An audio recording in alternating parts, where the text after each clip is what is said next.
ہمارے ایک دوست رؤف صاحب یہ پوچھتے ہیں کہ مولانا صاحب حضرت عمر فاروق رضی اللہ تعالی عنہ کا نکاح حضرت ام کلثوم بنت علی رضی اللہ تعالی عنہ سے ہوا، تو آپ اس ذرا رشتے پر غور فرمائیں کہ وہ تو ان کی رشتے میں ستیلی نواسی لگتی تھی، جبکہ حضرت حفصہ ستیلی ماں تھی حضرت فاطمہ کی، تو ایسی صورت میں کیا یہ نکاح جائز ہے؟ نکاح جائز ہونے میں تو کسی کو اختلاف ہی نہیں، شیعہ اور سنی یہ نواسی اس طرح لگتی جو ہوتی ہے اور ہوتی ہے اپنی بیٹی کی بیٹی جو نا جو اپنی پشت سے بیٹی پیدا اس سے جو بیٹی پیدا ہوئے وہ حرام ہے، باقی جو ہے نا یہ کوئی باتیں نہیں، یہ نکاح سب شیعہ سنی کے نزدیک ہوا یعنی الگ بحث کرتے رہیں، نکاح میں کوئی حرج نہیں، جو حضرت ابوبکر کے نواسی رشتے میں نا کہ ان کی بیٹی کی آگے کا دوسری بیوی کی اور اگر حفصہ کی بیٹی ہوتی نا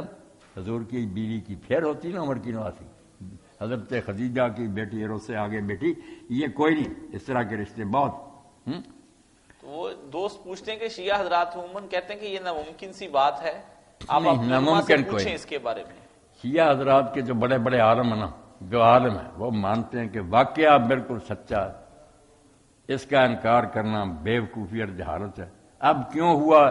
اس کے بارے میں انہیں حق ہے، وہ کہتے ہیں جیسے دوسرے ظلم ہوئے یہ بھی ظلم ہے، یہ پلی لیتے ہیں کہ ظلم ہے، زبردستی چھینا گیا رشتہ اور ان کو مجبور کر دیا گیا کہ اگر تم رشتہ نہیں دو گے میں 2 گواہ کھڑے کر کے چور بنا کر تیرے ہاتھ کاٹ دوں گا۔ انہوں نے حضرت عباس سے کہا چچا یہ حال، انہوں نے کہا بیٹا دے دے، وہ الگ بات ہے کہ ایسی کہانیاں بنا کر ظلم بنائیں کہ امام جعفر صادق کے ذمہ لگایا، وہ کہتے ہیں یہ ہم سے زبردستی ہماری بیٹی چھین لی گئی، مگر واقعہ کا انکار بیٹا زیادتی، یہ دیکھیں نا اتنا کٹڑ علامہ مجلسی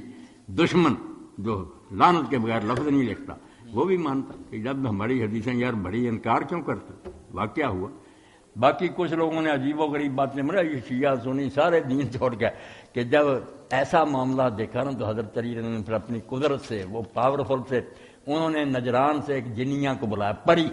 اس کو ام کلثوم کی شکل دی، وہ حضرت عمر کے گھر بھیج دی اور حضرت عمر کو نا خسی کر دیا کہ قریب نہیں جا سکے، وہ رہی پری رہی ان کے گھر میں، یہ یہی سمجھ رہے کہ ام کلثوم ہے، ام کلثوم کو لیا چھپا، جب یہ قتل ہو گیا پھر ام کلثوم کو نکالا اور وہ جنیاں بھی جو تھی وہ پھر اپنے نجران کو چلی گئی۔ یہ کہانیاں بناتے ہیں، یہ جو جی چاہے کہ بناتا ہے، پھر قصہ ٹھیک ہے کہ نکاح ہوا، بات جو ہے نا خلاصے کی یہ اس کے حوالے اگر شیعہ دوست جائیں دے دیں گے، چوٹی کے لوگ مانیں گے کہ واقعہ ٹھیک۔ جی ایک دوست پوچھتے ہیں کہ اس سے بلکہ بہت سے مسئلے نکالے شیعہ علماء نے اور مجتہدین نے، وہ بڑی اچھی بات ہے، ایک تو کہ ہاشمی عورت کا نکاح غیر ہاشمی سے ہو سکتا ہے، اس کے لیے بھی حوالہ دیا کہ علی نے اپنی بیٹی جو تھی نا عمر ہاشمی تو نہیں تھے،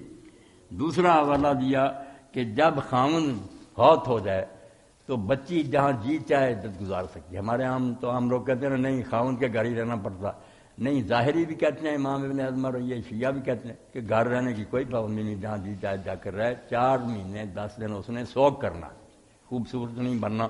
تو یہی آتا شیعہ حدیثوں میں کہ حضرت علی پھر آئے اپنے گھر لے گئے وہاں عدت گزاری، یہ بھی مسئلہ نکالا کہ عدت جہاں جی چاہے، کئی مسئلے ایسے نکالے بھرے پڑے دفتروں میں، تو واقعہ کا بیٹا انکار کرنا یہ کوئی بات نہیں، کاشف جو بات ہوئی مانو، آگے جو کہنا کہتے تھے۔ صحیح۔